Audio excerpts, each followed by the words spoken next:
देखो अब पढ़ेंगे gravitation field due to point मास।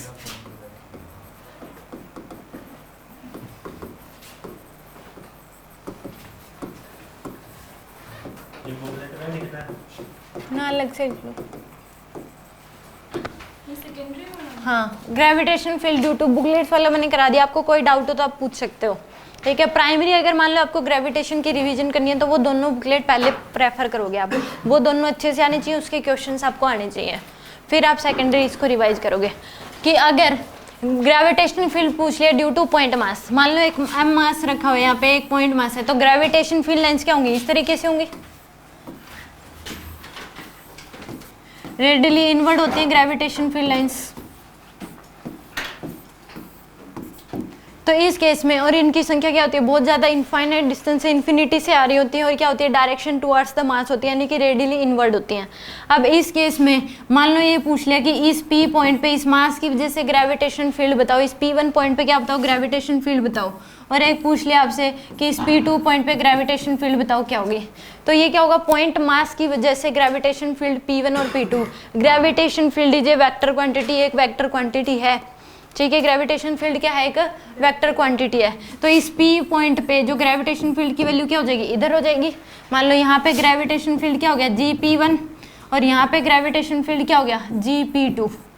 एक ही हम क्या बनाते हैं कि एक यूनिट एरिया बना लो, उस यूनिट एरिया में से जितनी number of electric magnet gravitation field lines pass करेंगी, वही क्या हो जाएगा उस P पॉइंट पे ग्रेविटेशन फील्ड की वैल्यू।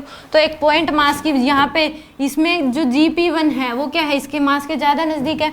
ये गैप कितना है, इस मास से लेके जिस पॉइंट पे पूछा गया R है, और ये गैप क्या है, R1 है, ये क्या है R2। तो GP1 की वैल्यू क्या होगी, ज़्यादा होगी किससे, GP2 से। तो यहाँ पे ग्रेविटेशनल P1 पे क्या होगी, ग्रेटर देन GP2। तो मास से जितना ज़्यादा दूर जाते जाओगे ग्रेविटेशन फील्ड की वैल्यू क्या हो जाएगी, कम होती जाती है।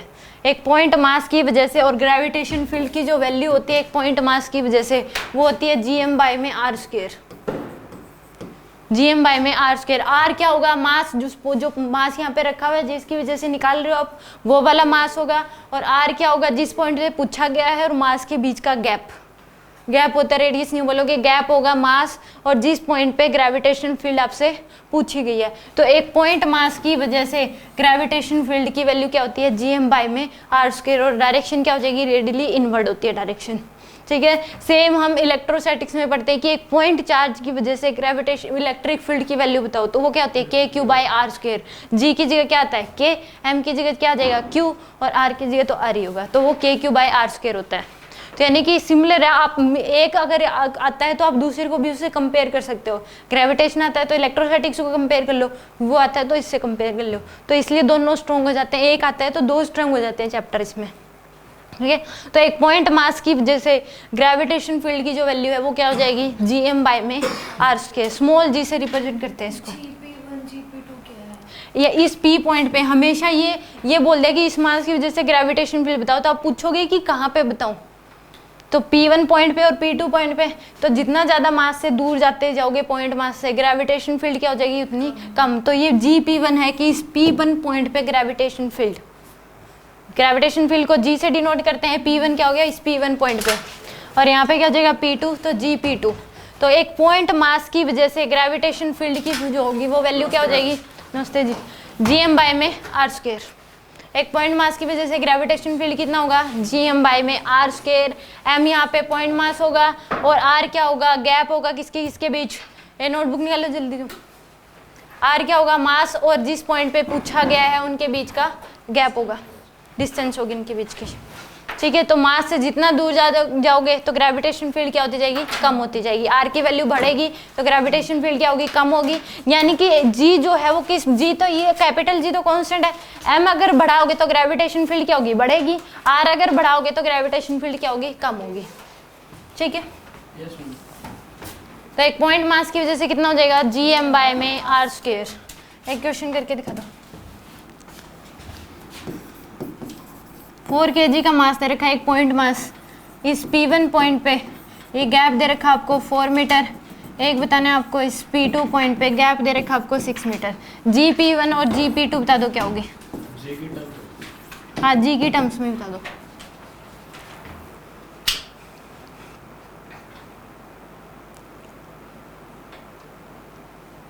G/4 और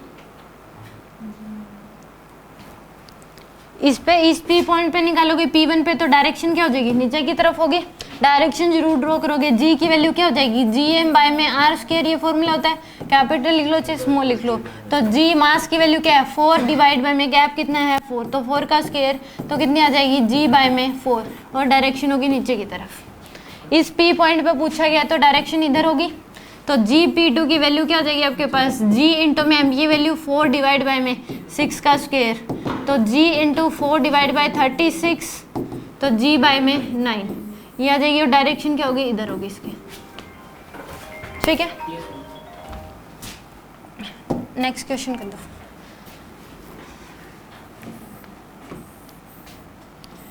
चार मासेस रखे हुए यहाँ पे 2 kg,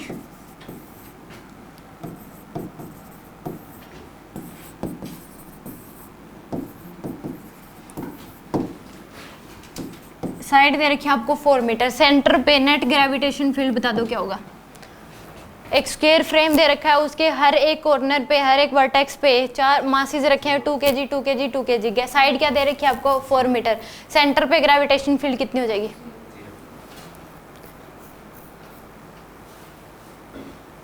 बंद कर दो इसको फोन को, 0 हो जाएगी। देखो इस मास की वजह से ग्रेविटेशन फील्ड देखोगे इधर होगी।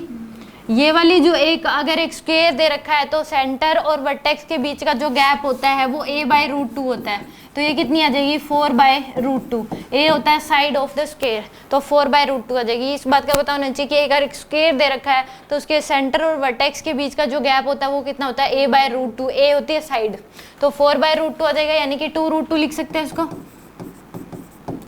तो इसकी वैल्यू क्या हो जाएगी, इधर आ जाएगी जी की वैल्यू। इसके अपोजिट में एक मास है तो इसकी वजह से ग्रेविटेशन फील्ड क्या होगी, इधर होगी। तो इसके ये भी क्या मास भी सेम है दोनों का, गैप भी सेम है, तो इस जी की वैल्यू भी क्या आएगी, इसके बराबर ही आएगी। तो ये क्या कर देंगे, दोनों एक दूसरे को कैंसिल आउट। अब इसकी वजह से ग्रेविटेशन फील्ड इधर होगी जी की, और इसकी वजह से क्या हो जाएगी इधर। ये दोनों भी क्या एक दूसरे के अपोजिट, तो नेट ग्रेविटेशन फील्ड क्या हो जाएगी सेंटर पे 0 हो जाएगी। तो जी नेट क्या हो जाएगी सेंटर पे 0 के बराबर। ठीक है, नेक्स्ट क्वेश्चन करना।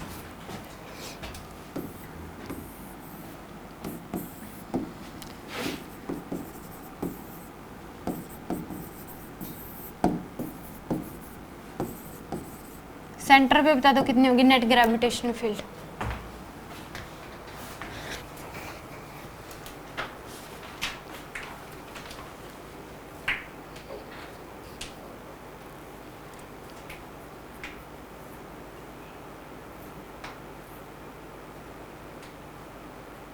लिख लो आदित्य। कल क्यों नहीं आए थे तुम दोनों, कल क्यों नहीं आए? वो तो मुझे भी पता ही है, तो क्यों थे? और डीपीपी क्या है दोनों की, सोल्व करी हुई।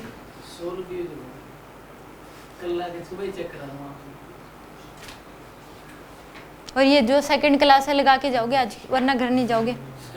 हाँ, ये जो कल नहीं आए ना आप, वो वाली क्लास, हाँ लगा के फिर ही घर जाना है दोनों को। 5-10 मिनट का ब्रेक तो देना। हाँ 5 मिनट, घर जाना ही नहीं है, यहीं बैठे रहोगे 5 मिनट, हाँ फिर करके ही जाओगे।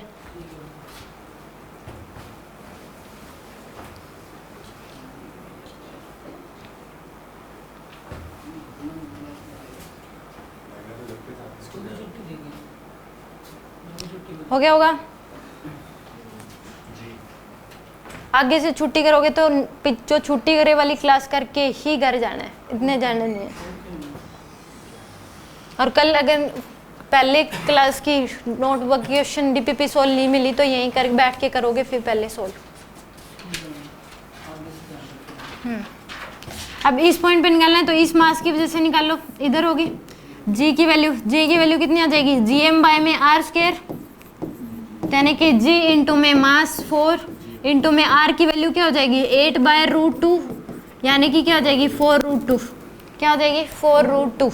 तो 4√2 का स्क्वायर कितनी आएगी, g इंटू में 4 डिवाइड बाय 16 इंटू में 2, तो g/8 कितनी आ जाएगी आपके पास g/8। अब इस मास की वजह से भी इधर आ जाएगी, कितनी आएगी वो g/8, और इधर भी कितनी है g/8 और ये एंगल कितना होगा 90 डिग्री।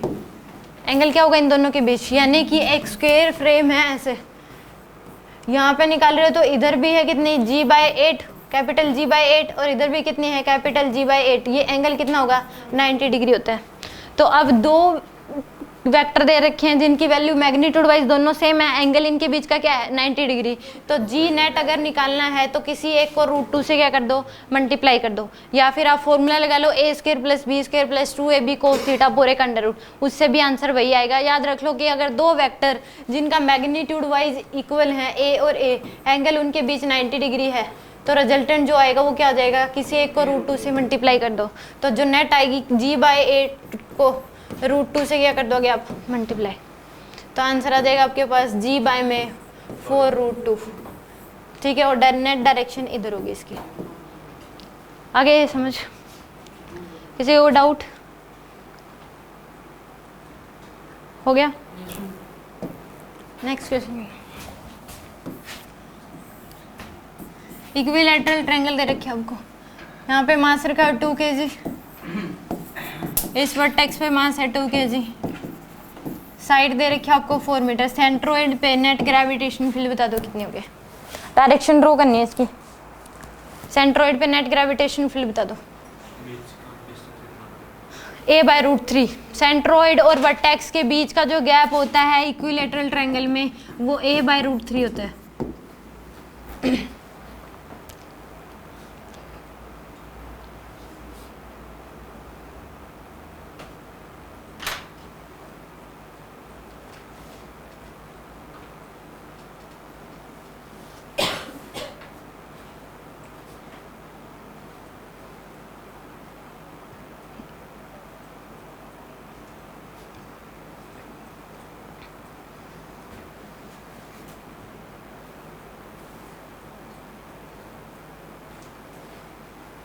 डायरेक्शन ड्रॉ करनी है सेंटर पे, तीनों मासेस की वजह से।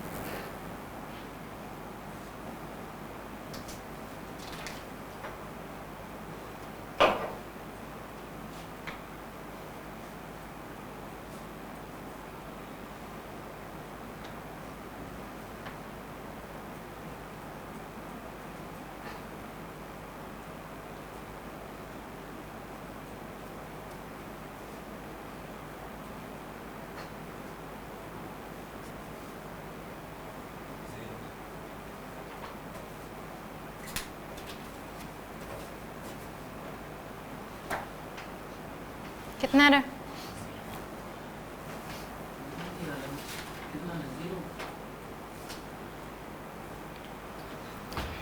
देखो इसमें इस मास की वजह से इधर होगी, पहले तो डायरेक्शन से ड्रॉ करनी चाहिए, इस मास की वजह से इधर ज्वाइन कर लो लाइनिंग, इस मास की वजह से क्या होगी इधर, और इस मास की वजह से क्या होगी ऊपर की तरफ।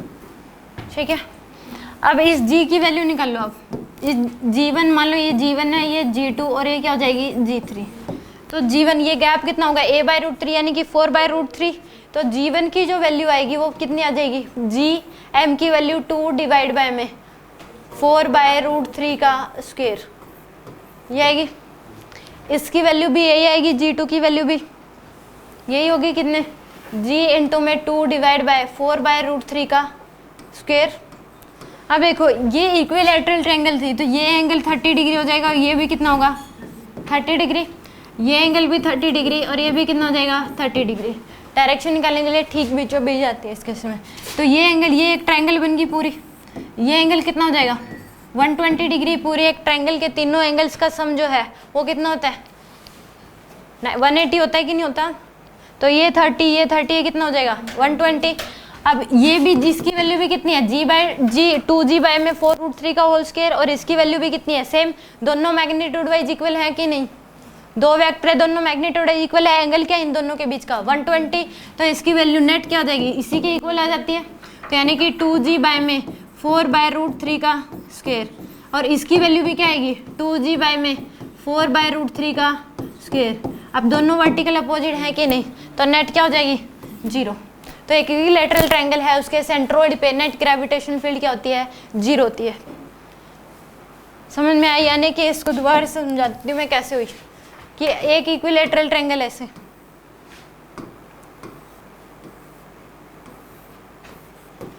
तो इस यहाँ पे जो मास था 2 kg का, एक मास है यहाँ पे, दोनों तीनों मासेज इक्वल दे रखे हैं हमको, तीनों मासेज इक्वल दे रखे हैं तो ही जीरो है, वरना नहीं होगी जीरो।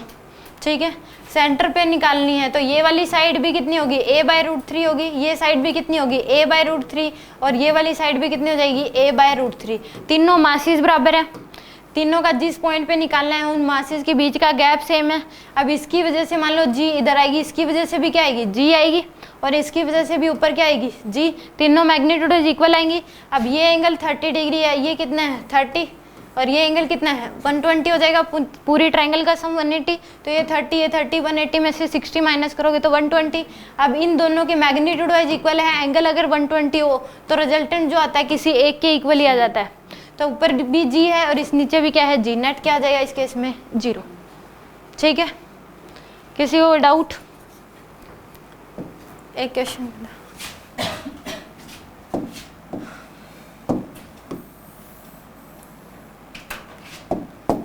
इक्विलेटरल ट्रायंगल की दे रखी है आपको, मास है 4 kg और यहाँ पे मास है 4 kg। वर्टेक्स पे बता दो कितना होंगे, साइड दे रखी है आपको 4 मीटर, साइड आपको 6 मीटर दे रखी है। इस P पॉइंट पे बता दो ग्रेविटेशन फील्ड, ग्रेविटेशन फील्ड चल रहा है तो यही बताना है, ग्रेविटेशन फील्ड बताना है। एक इक्विलेटरल ट्रायंगल दे रखी है, 2 वर्टेक्सेस पे मास रखे हैं 4 kg और 4 kg, एक वर्टेक्स पे बता दो कितना होगा। √3g/9।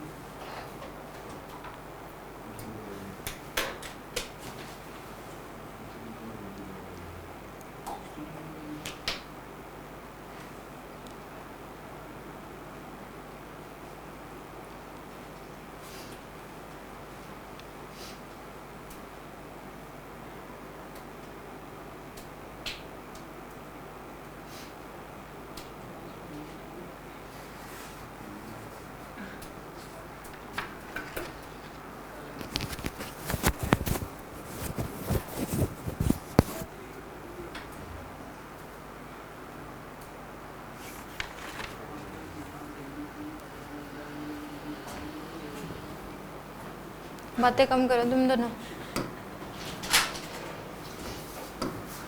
Good afternoon.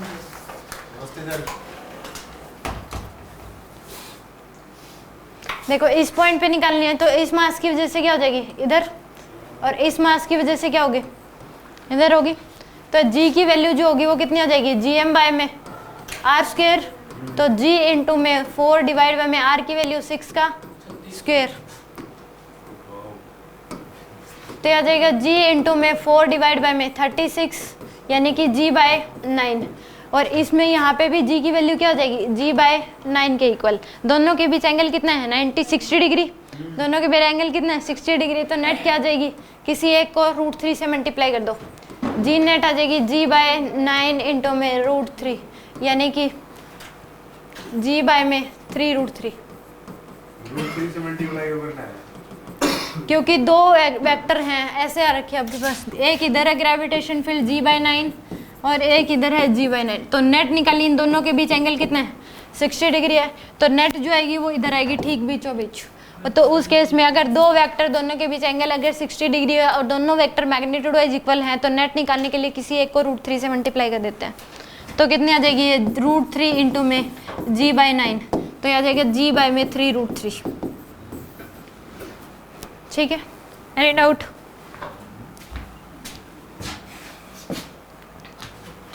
इसी क्वेश्चन में सेंट्रोइड पे और बता दो कितना होगा।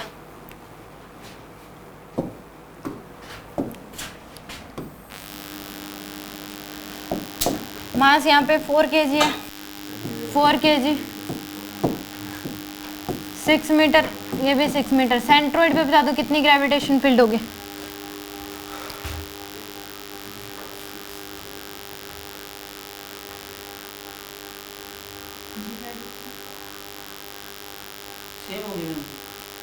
g/√3 नहीं, पीछे वाले,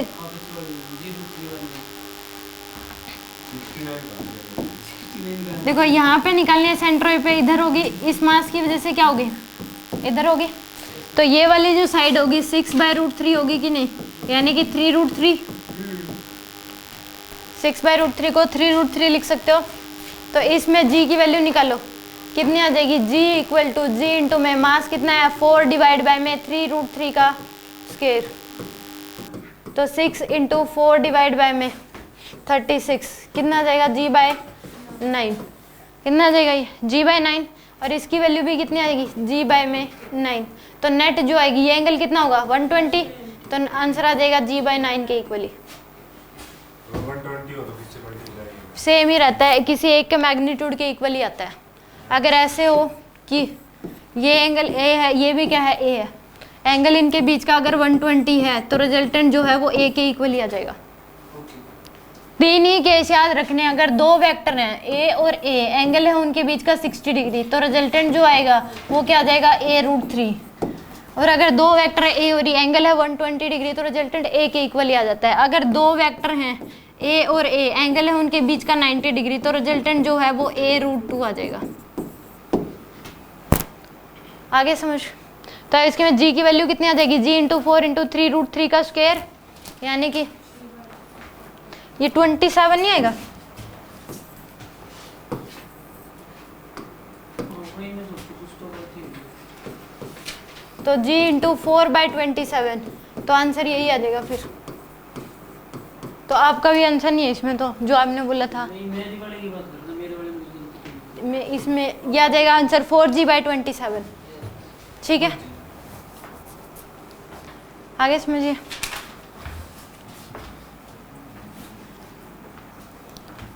किसी को डाउट इसमें?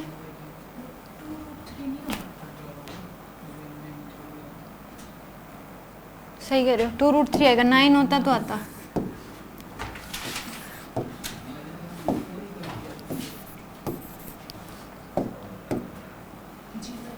ट्वेल्व आ जाएगा, तो यानी कि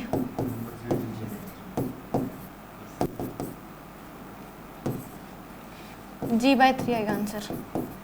तो नेट आंसर g/3 ही आएगा इसमें भी। ये 2√3 आएगी साइड, ठीक है। फिर इसका मतलब तो पीछे वाले में गलती हुई है, साइड 6 थी, तो यानी ये तो सही है। वो तो मैं नहीं कह रहा, सही था।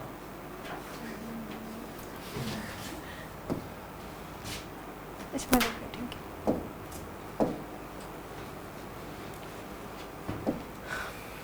एक क्वेश्चन करते हैं।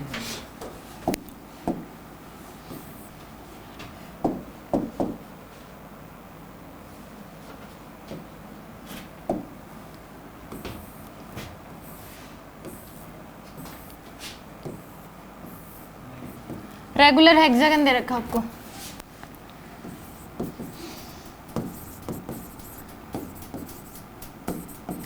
हर एक साइड 2 मीटर के इक्वल है,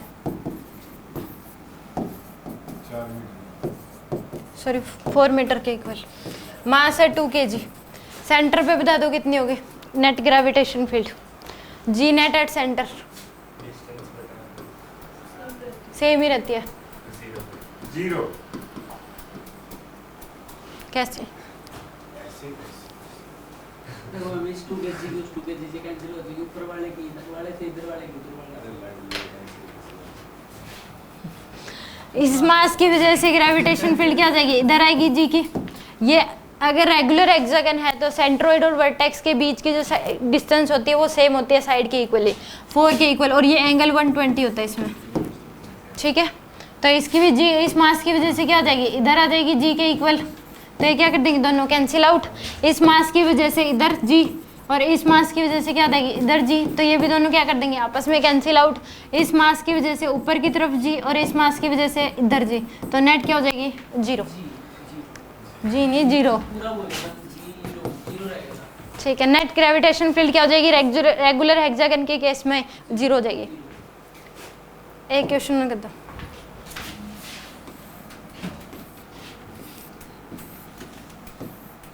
ये भी रेगुलर है। हाँ, रेगुलर हेक्सागन ही है।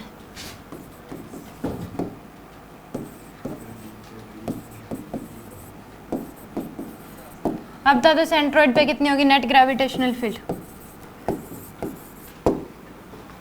तीन वर्टेक्स पे मासेस रखे हुए हैं 4 kg 4 kg और 4 kg, साइड है 2 मीटर के इक्वल, सेंट्रोइड पे ग्रेविटेशन फील्ड बता दो। अब तो आएगी।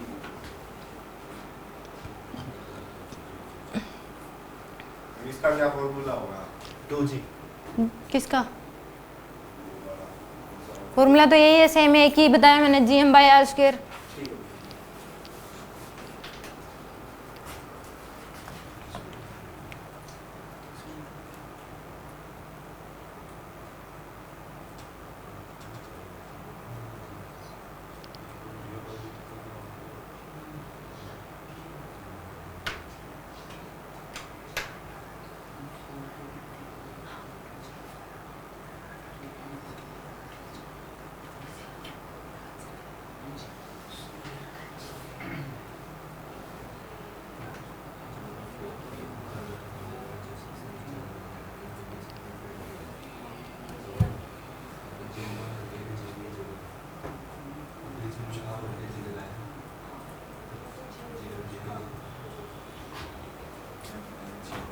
और जी 4G 2G एक का 4G, और बताओ भाई।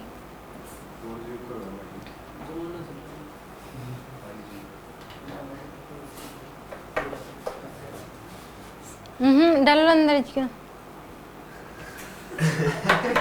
ये फोन पान यहाँ क्लास में नहीं, ठीक है। बाहर जाके दिखा देना 4G 2G जो भी। इसमें देखो, इस मास की वजह से ग्रेविटेशन फील्ड क्या होगी, इधर होगी, ये साइड तो क्या हो जाएगी 2 मीटर के इक्वली, तो G की वैल्यू क्या आ जाएगी, ये मान लो इसकी वजह से G1 है, तो G1 की जो वैल्यू है वो किसके इक्वल आएगी, G इंटू में मास है 4 डिवाइड बाय में 2 का स्क्वायर, जी आ रहा है 1 सर। G के इक्वली आ जाएगी। ठीक है, इस मास की वजह से ग्रेविटेशन फील्ड इधर होगी, वो भी क्या आ जाएगी G के इक्वली। इस मास की वजह से ग्रेविटेशन फील्ड इधर होगी G के इक्वली। अब इसको भूल जाओ एक बार, ये है ही नहीं, तो इन दोनों के बीच जो एंगल होगा वो कितना होगा 120 डिग्री। कितना हो जाएगा 120 डिग्री।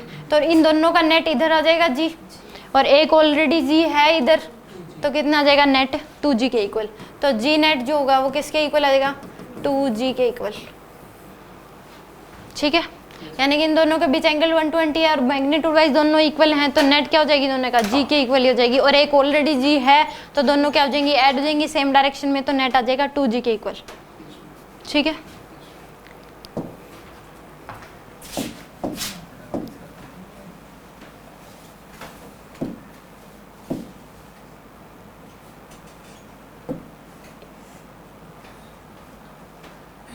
और क्वेश्चन नहीं करा रहे हो? क्यों नहीं करा रहे?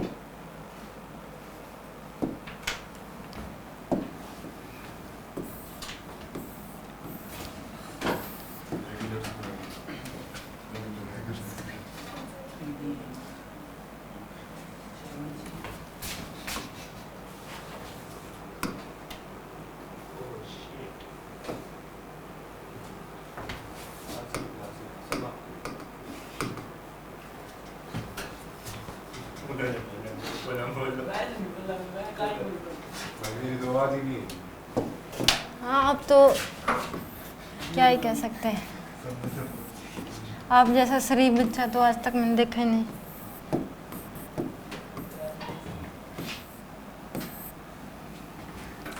एक क्यूब दे रखा आपको, इस पर टेक्स पे मास रखा है 2 kg, इस पर टेक्स पे भी मास है 2 kg।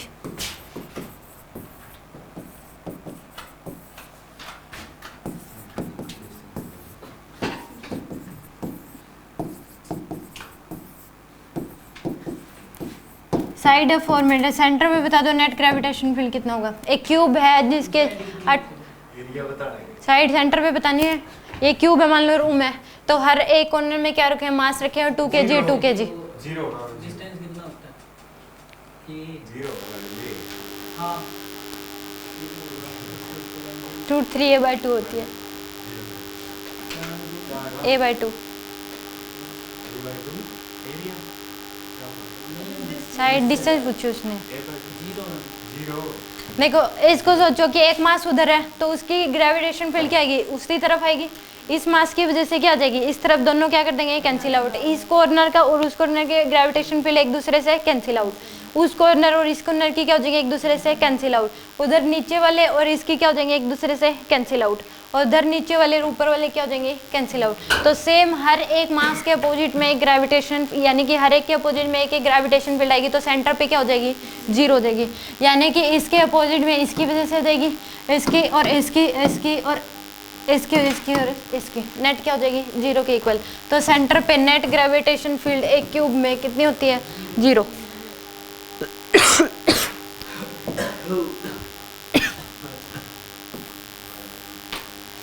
रिंग दे रखी है आपको, रिंग मास एम है, रेडियस आर है।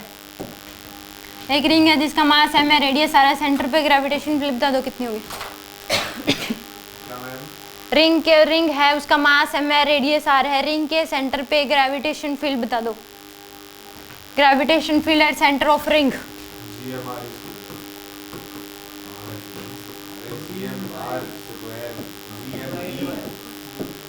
फॉर्मूला बता दो।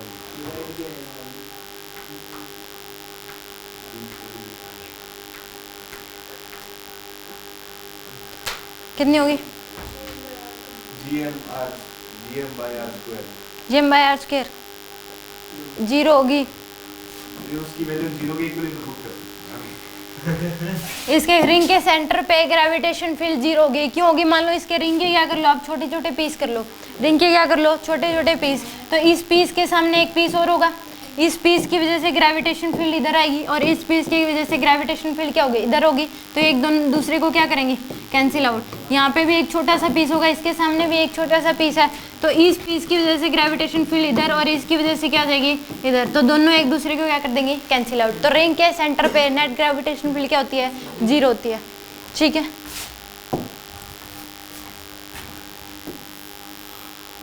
रिंग का रेडियस क्या दे रखी है इसकी, आर, मास है इसका एम। रिंग के एक्सिस से एक्स डिस्टेंस पे इस पी पॉइंट पे ग्रेविटेशन फील्ड पूछ ली। ऐसे रिंग रखी हुई है, इसके सेंटर से एक्स डिस्टेंस पे, रिंग के एक्सिस पे बोलते हैं, रिंग के एक्सिस पे ग्रेविटेशन फील्ड बताओ कितनी होगी। तो इसकी डायरेक्शन इधर होगी और इसकी जो वैल्यू होती है याद रख लो, G equal to G M X divide by में R square plus X square की पावर 3/2। सेम ये इलेक्ट्रोस्टैटिक्स में भी आता है कि एक रिंग है, उसके ऊपर चार्ज Q है, रेडियस उसका R है, तो वहाँ पे भी ग्रेविटेशन फील्ड रिंग के एक्सिस पे KQX डिवाइड बाय में R square plus X square की पावर क्या होती है, 3/2।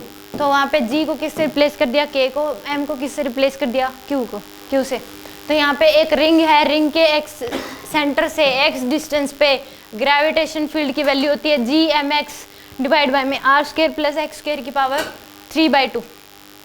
ये फॉर्मूला याद रखना है, डेरिवेशन की इसकी जरूरत नहीं है, डायरेक्ट फॉर्मूला ही लगाओगे कि अगर एक बोल दिया कि एक रिंग है, उसके एक्स एक्सिस पे इतनी डिस्टेंस पे ग्रेविटेशन फील्ड बताओ क्या होगी, तो कितनी हो जाएगी, GMX डिवाइड बाय में R square plus X square की पावर 3/2। ठीक है, इसका एक क्वेश्चन करके दिखाएं। क्वेश्चन आएगा उसके थ्रू सॉल्व करोगे ना। रेडियस आर है, इसके सेंटर से आर डिस्टेंस पे इस पी पॉइंट पे ग्रेविटेशन फील्ड बता दो कितनी होगी। रिंग के सेंटर से आर डिस्टेंस पे एक्सिस के, इसके सेंटर से लेके एक्सिस पे आर डिस्टेंस पे ग्रेविटेशन फील्ड बताओ कितनी होगी। एक रिंग है, रेडियस आर है, उसके एक्सिस से आर डिस्टेंस पे ग्रेविटेशन फील्ड बताओ। सोल्व करना है, इसको सोल्व करके आंसर बताओ। एक्स की वैल्यू आर दे रखी है आपको यहाँ पे, ये क्वेश्चन आ चुका है direct.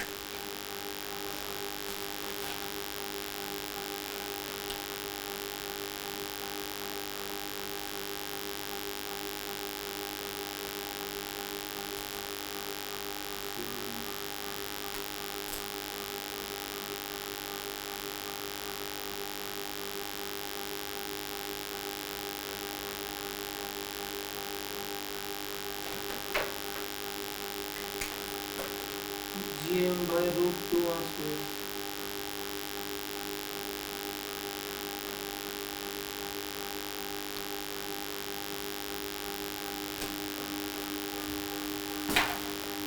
GM by √2 R square, एक तो आंसर ये है भाई।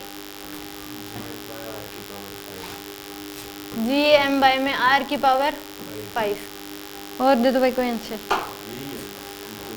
नीचे वाला है आपका, ठीक है, ये 2 बच चुके हैं। GM R by R की पावर अब सुन लो इसको, कितना रहा आपका जी एम बाय में 2√2 का होल स्क्वायर या आर स्क्वायर इंटू में आर स्क्वायर। ठीक है, देखो इसमें इधर होगी डायरेक्शन, तो इस जी की वैल्यू को सोल्व करना है। फॉर्मूला तो हमने पढ़ा था G equal to G M X divide by में, बातें नहीं, R square plus X square की पावर 3/2। तो इसको सोल्व कर लो, जी एम एक्स की जगह क्या पुट करोगे आप, आर डिवाइड बाय में R square plus R square की पावर 3/2। तो इसको सोल्व करोगे तो आंसर आएगा आपके पास G M R divide by में कितना हो जाएगा 2r का स्क्वायर, इसकी पावर क्या हो जाएगी 3/2, ये होगी। तो g इक्वल टू आ जाएगा जी एम, अब इसको अलग अलग रूट 2 की पावर 3/2 और r स्क्वायर की पावर भी क्या है 3/2, ऐसा लिख सकते हैं इसको। तो पहले 2 की पावर 3/2 को कैसे सोल्व करो, पहले 2 का क्या कर लो क्यूब, 2 का क्या कर लो उसमें क्यूब कर लो, तो 2 का क्यूब करोगे तो क्या आएगा 8। अब 8 की क्या कर दो पावर 1/2, तो 8 का रूट कितना होता है, यानी कि इसको क्या लिख सकते हो √8, ये आ जाएगी √8 को क्या लिख सकते हो आप 2√2, कितना लिख सकते हो आप इसको 2√2। अब ये समझ में आ गया कैसे पावर सोल्व करेंगे। 2 की पावर दे रखी है आपको 3/2, तो पहले जो ऊपर दिख रखा है 2 की पावर है कितनी 3/2, पहले इसका क्यूब कर लो तो 8 और क्या आ जाएगी 8 की पावर 1/2, तो यानी कि अब √8 आ गया, √8 को क्या लिख सकते हो 2√2, ठीक है।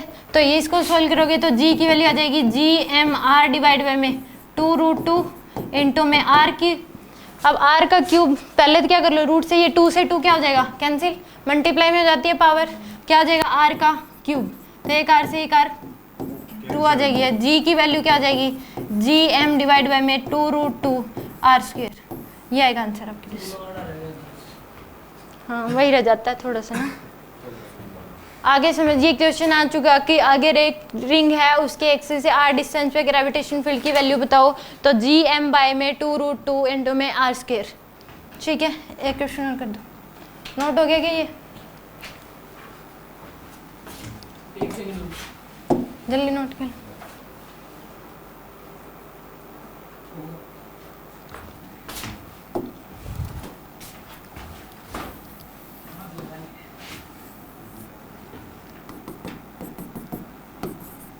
मैं ये सोच रहा था जो आप क्लास लगानी है कल नहीं लगानी, ना बाद में घर पे भी नहीं बता के मम्मा कोई नाम बता देंगे, कोई दिक्कत नहीं है। चलो रहने दो, नहीं बता। हाँ इस पी पॉइंट पे बता दो ग्रेविटेशन फील्ड क्या होगी, इसका मास भी m है, इसका मास भी m है, पी पॉइंट पे ग्रेविटेशन फील्ड बताओ।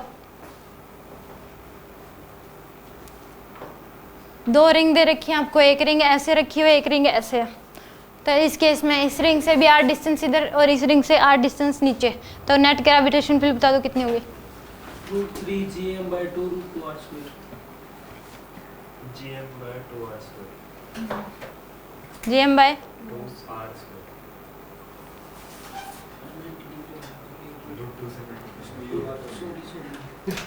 gm/2r स्क्वायर, ठीक है। इसकी वजह से अभी सोल्व करा था हमने, कितनी थी इधर आ जाएगी जी की वैल्यू जी एम बाय में 2√2 r स्क्वायर, और इसकी वजह से क्या आ जाएगी ऊपर की तरफ आ जाएगी जी एम बाय में 2√2 r स्क्वायर, तो इन दोनों के बीच एंगल कितना होगा 90 डिग्री, तो नेट क्या हो जाएगी किसी एक को √2 से मल्टीप्लाई कर दो, तो जो जी नेट आएगी यानी कि √2 इंटू में जी एम डिवाइड बाय में 2√2 r स्क्वायर, तो √2 से √2 कैंसिल, कितना आ जाएगा जी एम बाय में 2r स्क्वायर, यह आ जाएगा आंसर।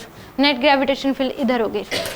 आगे समझ, किसी को कोई डाउट इसमें, बेटा gravitation field due to point मास की वजह से अगर ग्रेविटेशन फील्ड पूछ ले तो एक ही फॉर्मूला लगाना बस G M by R square, और एक रिंग के एक्सिस पे ग्रेविटेशन फील्ड कितना होता है G M X divide by में R square plus X square की पावर 3/2। एक्स क्या होगा कि भाई कितनी डिस्टेंस सेंटर से कितनी डिस्टेंस आपको दे रखी है, और अगर आर डिस्टेंस पे ये क्वेश्चन आ चुका है, ये वाला क्वेश्चन आ चुका है, तो इस केस में अगर एक का याद था तो बच्चों ने डायरेक्ट कर दिया किसी में कि एक का उसने सोल्व कराया था gm/2 √2 r स्क्वायर, तो इसी को √2 से मल्टीप्लाई करते हैं तो gm बाय में 2 r स्क्वायर आ गया। किसी को कोई डाउट इसमें? आगे देखो।